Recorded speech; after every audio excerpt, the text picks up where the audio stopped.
দর্শক, হাম উপসর্গের আরো খবর জানবো আমরা। চলে যাব মাগুরাতে, সেখান থেকে যুক্ত হচ্ছেন সহকর্মী ইলিয়াস মিথুন।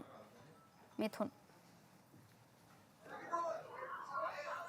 হ্যাঁ, শারিকা যেমনটি জানাচ্ছিলেন, মাগুরাতে কিন্তু হাম উপসর্গ নিয়ে ইতিমধ্যেই কিন্তু 265 জন রোগী চিকিৎসা নিয়েছেন হাসপাতালে।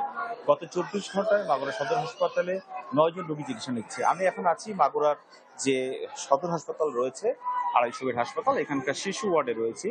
এখানে কিন্তু আমি এসে যেমনটি দেখতে পেয়েছি, হাম উপসর্গ নিয়ে কিন্তু ইতিমধ্যেই অনেক রোগী ভর্তি হয়েছে। বিশেষ করে যদি আমি একটু বলতে চাই, এই সদর হাসপাতালে শিশু ওয়ার্ডের জন্য মাত্র 45টি বেড রয়েছে, কিন্তু সেখানে কিন্তু রোগী আছে আজকে 300 জন। অর্থাৎ অনেকেই কিন্তু বেড ছাড়াও মাটিতে অর্থাৎ মেঝেতে শুয়েই চিকিৎসা সেবা নিচ্ছে, এমনটাই অভিযোগ করেছে স্বজনরা। এই সব মিলে বলা যায় মাগুরাতে গত যে 20 তারিখ থেকে হামের টিকাদান কর্মসূচি শুরু হয়েছে, 20 এপ্রিল থেকে 10 মে পর্যন্ত চলবে। এই টিকাদান কর্মসূচিতে কিন্তু মাগুরাতে 94,341 জন শিশুকে এই হামের টিকার আওতায় আনা হবে বলে জানিয়েছেন মাগুরার সিভিল সার্জন ডক্টর শামীম কবির। তিনি কিন্তু আরো জানিয়েছেন, হামে যারা আক্রান্ত হচ্ছে তাদের জন্য মাগুরা সদর সহ 4টি উপজেলায় আইসোলেশন ওয়ার্ড খোলা হয়েছে, যেখানে কিন্তু চিকিৎসার জন্য শিশুদের বিশেষ ডাক্তার এবং নার্সের সুব্যবস্থা রয়েছে। এবং যারা চিকিৎসা সেবা নিতে আসছেন তাদেরকে ফ্রি চিকিৎসা দেওয়া হচ্ছে বলে তিনি জানিয়েছেন।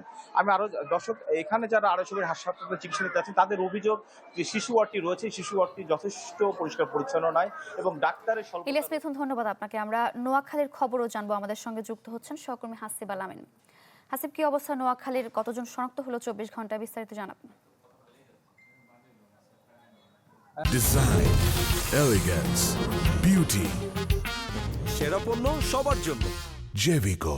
গত 24 ঘন্টায় নোয়াখালীতে 29 জন রোগী নোয়াখালী ভর্তি হয়েছে বিভিন্ন হাসপাতালে।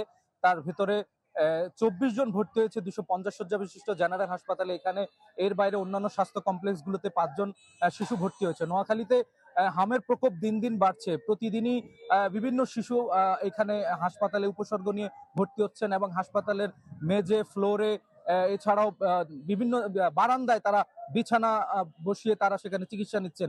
বর্তমানে নোয়াখালীতে বৈরী পরিস্থিতি চলছে, আবহাওয়া খুবই খারাপ, যে কারণে এখানকার হাসপাতালের পরিবেশ এবং এখানকার যে পরিস্থিতি সেটা অত্যন্ত স্যাঁতসেঁতে। এখানে মানুষজনের প্রচন্ড ভিড়, রোগীর সাথে রোগীর স্বজনরাও যারা রয়েছেন তাদেরও অনেকেই আক্রান্ত হচ্ছেন দিনকে দিন।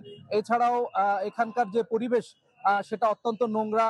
জেলা যে 250 শয্যা বিশিষ্ট হাসপাতাল, এখানে জনবলের সংকট রয়েছে এবং অন্যান্য উপজেলা স্বাস্থ্য কমপ্লেক্সগুলোতে একই অবস্থা, সেখানেও জনবলের সংকট রয়েছে। মূলত হামের প্রকোপ দিন দিন বাড়ছে এবং একই সাথে টিকাদানের কার্যক্রমও কিন্তু চলছে। যদি টিকাদানের কার্যক্রমটা আরো ত্বরান্বিত হয়, হামের প্রকোপটা কমে আসবে বলে ধারণা করছেন এবং এখানকার যারা রোগী এবং স্বজনরা রয়েছেন তারা চিকিৎসা নিতে ক্ষেত্রে তারা শুধু কেবলমাত্র কিছু ঔষধ পাচ্ছেন। সরকারি ঔষধ এবং চিকিৎসকের এখানে সংকট রয়েছে। নোয়াখালীর এই ছিল সর্বশেষ আমার কাছে। হাসিব, ধন্যবাদ আপনাকে।